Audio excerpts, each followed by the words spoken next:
Today, we're going to look at what is the role of trust in our relationships and how does that relate to our boundaries. So, trust is a really big deal in relationships, and a lot of times we're taught different things about trust. So, if you just take a moment and think, what was I taught about trust? What is trust's role supposed to be in the relationships that I have? For many of us, if you're not trusting, then it's because you can't be trusted. So we tend to give everybody all of our trust up front because that's how we're proving how trustworthy we are. But what happens is we can really expose ourselves, make ourselves super vulnerable, let someone get really close to us before we really even know who they are. And sometimes we do that with someone who's not trustworthy. So some ideas around trust that could be more helpful would be that, someone has to earn your trust. You never just give away your trust freely. Someone would have to earn your trust, and as they earn a bit of your trust, you give them a bit more of your trust. And then when they earn a little bit more, you give a little bit more. For a lot of us, it's kind of like, you earned my trust, like I'm seeing a little bit of trustworthiness or a little bit of loyalty, then I'm giving you all my trust at once. And again, not good, because now I'm really bonded to you because I've let you in super close to me emotionally, or I let you get close to me physically, right? Before I really knew if you were really that trustworthy or not. So we only give a bit of trust as trust is earned. It's a process, right? Because trust takes time to build. So that's kind of like the second thing to realize about trust. When you build anything, there is always a process, and it's always going to take you time, right? Trust is no different. So we give very little trust up front because someone has to earn our trust. Also, trust takes time to build. So if someone's a stranger, then I would give them super low trust because I don't know you, right? And I haven't had any time to build trust with you. So for sure, you give very little trust to a stranger. So trust takes time to build. Give very little trust to a stranger, and someone has to earn your trust. You never just give it away. Another thing to think about is we don't want to trust someone just because we know them. You may know someone really, really well, and they may be incredibly untrustworthy, right? So we don't trust someone we don't know, or we give very little trust to a stranger, but we also don't trust someone just because we know them, right? So it has to have some time built up, and also there's been some incidents or some events that's helped me to get to trust you more. And once that has occurred, and once that trust has been built, if trust is ever broken, then it needs to be addressed, and there needs to be a change in the relationship dynamic, right? But for a lot of us, trust is broken, and we might get mad, we might say something, we might be passive aggressive, but there's never a change in the relationship. We let someone stay just as close to us as they were prior to trust being broken, when trust has been broken. So we would want to see a difference in the relationship. It's always good to go to the person and try and talk about the broken trust, but for sure, if I let you this close, you betray me or betray my trust, right? Break trust, and then I'm gonna put you out. It's hard to know what that looks like, but there is a model. It's called the Relationship Trust Boundary Model. I developed it a few years ago. This past year, I've trained over 1,000 therapists in the state of Utah on how to use the model.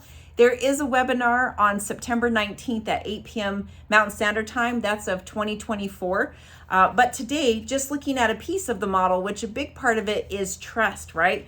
So then we ask, well, how do you know who to trust?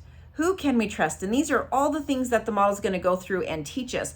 But there are 8 traits identified in the Relationship Trust Boundary Model of what a trustworthy person looks like. So here are 8 traits. So if you see a person showing these traits, then you could probably give them a bit more trust. And again, you're not going to know that until you kind of have some exposure to them over an extended period of time. So the first thing is that they're loyal and they're reliable. If they're loyal to you. So when someone is trustworthy for you, it means they don't betray you, right? Someone who consistently betrays you, they're not being loyal to you. You cannot give them as much of your trust. And that can be really hard because for many of us, our greatest betrayers of loyalty are in our family. And it's really hard to know, like, what do I do if a person in my family is betraying me? What is that supposed to look like? And again, you can learn exactly how to deal with that in the Relationship Trust Boundary Model.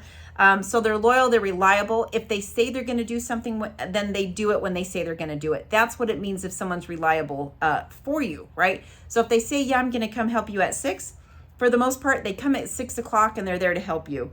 Number 2, their words align with their actions. So someone who is saying something and doing something, it matches, right? If you can't match it, right? I keep watching you do something that when you're telling me you're doing something different, I can't reconcile those two ideas. I'm going to have to give less trust. And again, the model's going to teach you what that looks like to give less trust. Next one, you don't catch them lying to other people. Have you ever been around someone and you're like, what? You don't live over there, right? You're not in the military. Like, why? You're making me feel so weird because you're totally lying to this person when I'm right next to you. And that just feels very, I don't know what I'm supposed to do here, right? So you don't watch them lie to other people. If you're watching someone lie to other people, there's probably a pretty good chance they're also going to be lying to you at some point.